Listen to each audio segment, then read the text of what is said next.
the WWE Wrestling Network launched. I can barely contain my excitement about this stupid thing. So I'm not even as up to. I don't watch the current product. I'm not nearly as up to date with it with WWE as you are. Sure, but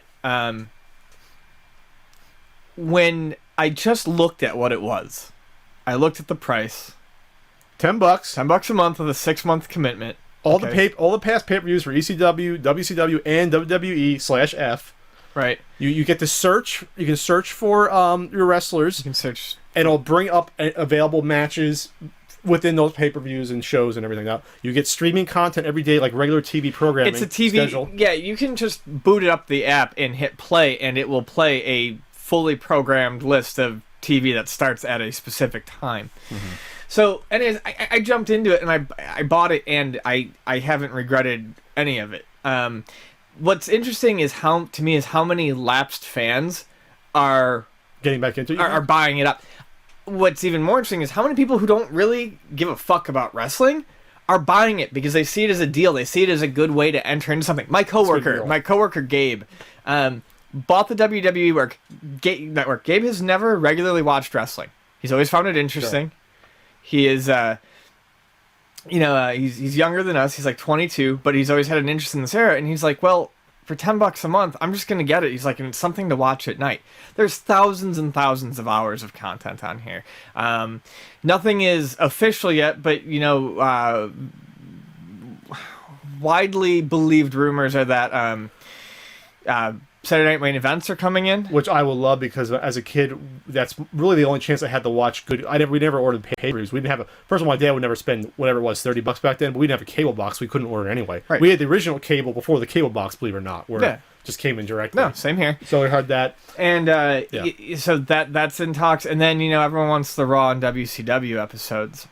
But besides that, like you mentioned before the podcast, all the on-demand content that they've been producing for the past 5 or so years, that'll show up eventually. Yeah, they have some of it already on there. Yeah, and that's the obvious next step for them to add to it because it's already formatted. It's already formatted. On-demand stuff is like specials about like the Monday Night Wars, or they do a round table with the legends where you have like Jim Ross, Dusty Rhodes, and a bunch of other wrestlers just shooting the shit about stuff they remember, old stuff, and it's like uncensored. They're cursing, they're talking about, controversy, they're talking about, like real stuff, not storylines. They're talking about how guys were, and it's fantastic. Ric Flair telling stories and trying to hog the spotlight when everyone else is there, seeing Mick Foley talk with everyone. Just really cool content. Right. A lot of this is on YouTube, but I think they're going to probably, WWE's going to come down now on that because all the content's there. So the interesting about it, go ahead. I was just going to say, go with what you're going to say. I'll launch. The interesting about it is that how cheap it is. Because, like, for example, pay-per-views are like $40 once a month. You get the pay-per-views free with this. It's included. You get the action continue. You don't get the live Raws, but when Raw goes off the TV for the commercial, it's still on the app. They cut it on the app. And you also get recap shows. So after every Raw or SmackDown, there'll be a recap show, exclusive interviews.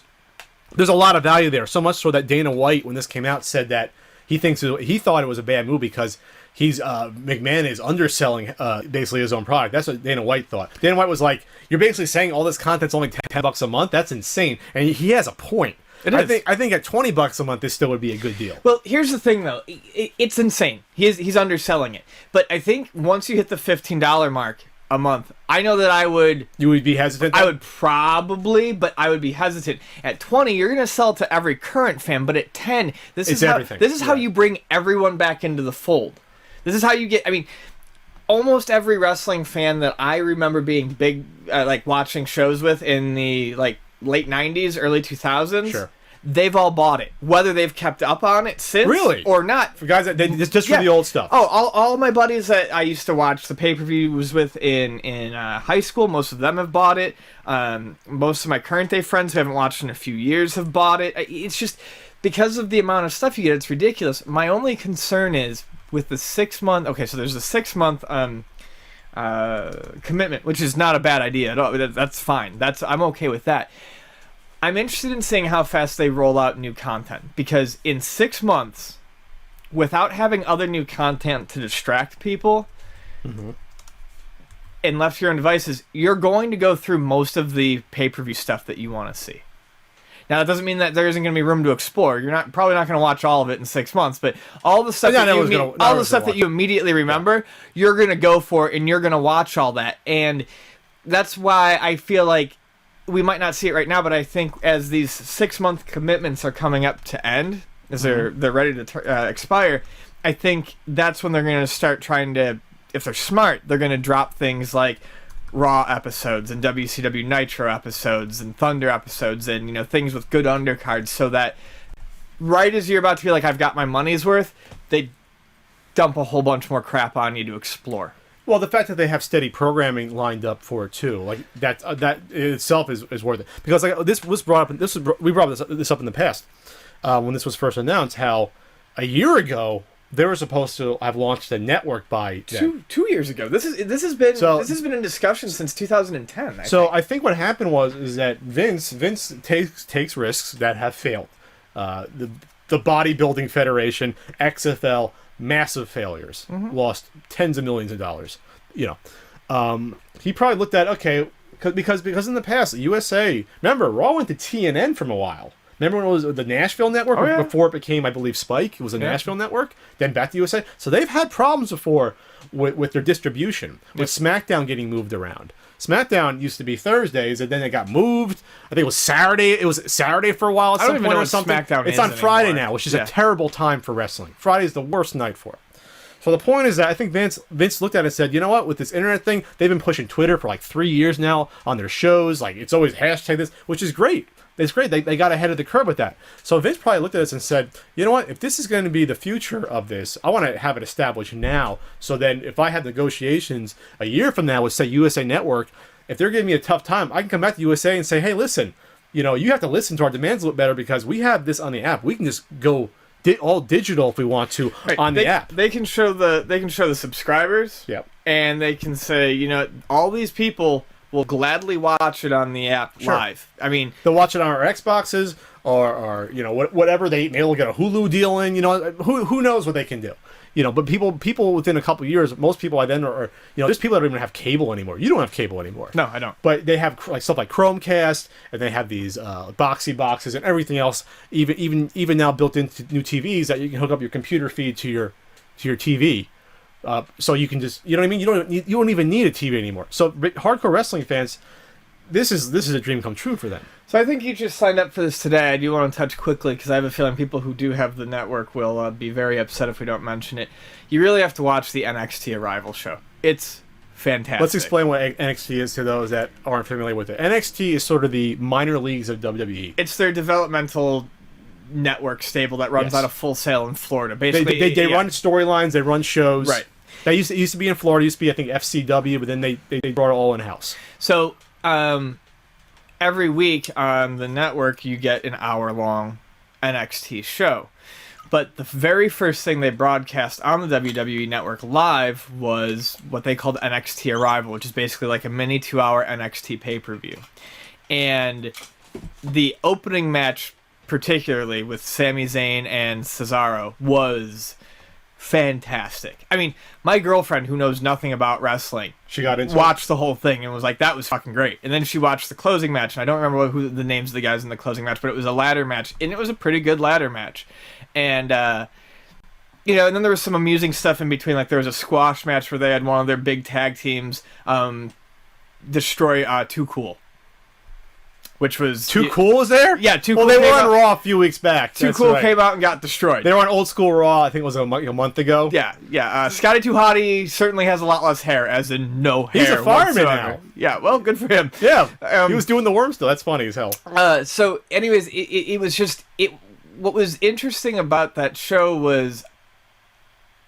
I hope it... Because of the reaction that's online to how great that show was. And they're not doing those pay-per-views monthly. They're doing the show weekly, and then they said they'll probably do like 3 of the bigger shows a year. But how positive the reaction was. People being like, this is what we want to see. You want to see original, real wrestling content. Yeah, they want to see real wrestling content, but they also want to see younger guys. They don't want to see necessarily a ton of big man stuff. Well, that's the problem with Raw. When Raw went to 3 hours, what was it, a year ago already? It went to 3 hours? People were like, wow, this is great. We're going to see a lot more wrestling. That's kind of happened. There's now almost a pay-per-view quality match or two now every week, especially with the tag matches have been excellent. The tag division has been the best the tag division has been probably in 20 years, the past couple, say, year and a half. But the other problem is you have a lot of recaps, you have a lot of, let's just say, puff pieces, promoting other stuff. So now, like, for the 3 hours, like, you remember how we was talking about Nitro? The first hour of Nitro was great because it'd be luchador matches, cruiserweights. That's not happening with Yeah, let me Raw. ask you that. So I loved 3 hour Nitro because of the undercard. How would you, like, but I haven't seen a 3 hour Raw. So They don't how have does it? that. How does it compare? There's no undercard on Okay. Raw. There's That's no guys that are just good wrestlers that may not have the best charisma or they're younger. They don't have that. They start off from the gate with hour one on Raw is we're puffing. Here comes the CEO Triple H. Here comes Daniel Bryan. That's out of the gate first. So that it's was a hour shame. 2 stuff in That was hour WCW. 2 because that's when 9 p.m. came. That was the same time Raw was on Yep. with Nitro. So the first hour they can bullshit and do whatever they wanted. It's unfortunate that WWE doesn't have faith, but with this app, that's where they can put that material at least. So people want to see the young wrestlers. Well, they can track this stuff so well now too with this app. So NXT. If people are tuning into NXT, it's for a reason. They can see how many people are enjoying that stuff and hopefully give it a bigger push. Sure. What was interesting to me was I'd never seen Cesaro wrestle before. He was great. But he's been my favorite wrestler. But the Sami, past 2 years. I think that's his name. Sami Sami Zayn. I used to love that guy. Never knew his name. That's because I knew him as El Generico, and he's freaking. He was freaking great as El Generico. And I'm sitting there, and Vonnie looks at me, and she goes, "Why do they keep chanting Ole Ole Ole at that guy?" And I go, "I don't know. That was a Samoa Joe and a Generico thing from Ring of Honor." And then someone, I can't remember if it was on Twitter or whatever, was like, "Yeah, he was good as Generico." I was like, "Holy shit, yeah, he was." So yeah, it's neat to see the people that they've got in there. It's positive because I think with now that they've been drug testing the past 5 or 6 years, finally. Guys are not as big as they were. Right. They are pushing wrestlers. CM Punk was champion for over a year. The crowd was electric at the NXT event. Like, that's good. How big was the crowd, you think? Small. I mean, 1,000 maybe? 1,000? I mean, I'd have to go back and look, but I'd say average Ring of Honor size or less. So yeah, 800 to 1,000. But like what I saw with the crowd for the NXT show was what I saw when I used to go to like the smaller like PWG Dragon Gate, Ring of Honor shows. Was everyone's into it, everyone's chanting. Yeah, they appreciate technical wrestling. Matches psychology. that ended on NXT, where on like Raw, when the guy went to go shake the hand, he probably would have decked him. No, everything was handshakes and hugs after the matches. Like, because it was all good it's stuff. respecting the sport of wrestling. Right. So yeah, I mean, more than anything, I'm happy that I have access to that. We'll see if it holds up the quality. I mean, obviously they put together a good card, but like I said, surprisingly on Raw, the past I'd say year and a half, 2 years, the actual wrestling quality is probably the best it's been what I can remember. Probably since the Golden SmackDown era.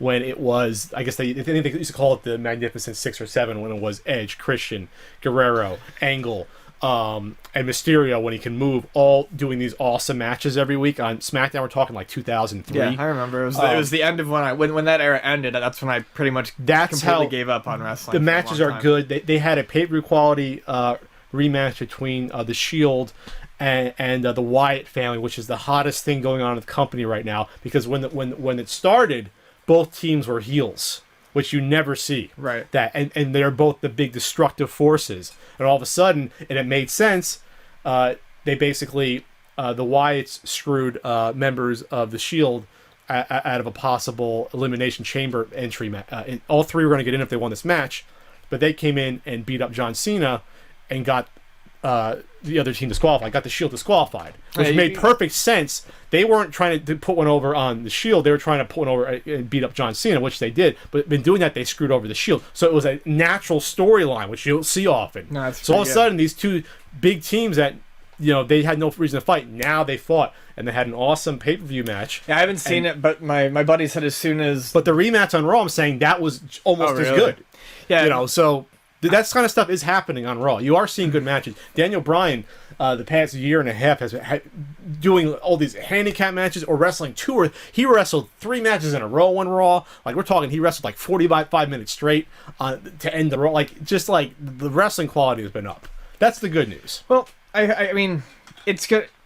to go back to what I was kind of saying before, as these 6-month commitments end and people start to go through the backlog, I hope they look at what people are watching, they look at what people are enjoying, and they adjust the modern day content accordingly so that people keep the network. Because if the quality gets crappy, they're just going to drop it once we've all relived our 80s and 90s wrestling heyday. Yeah.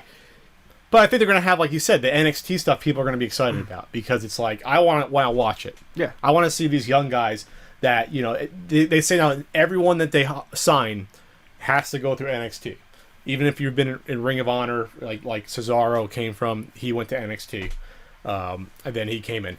Just for even a little bit to get them in tune with the WWE wrestling style, which is, you know, a little bit, now it's not as bad, but it's still dumbed down.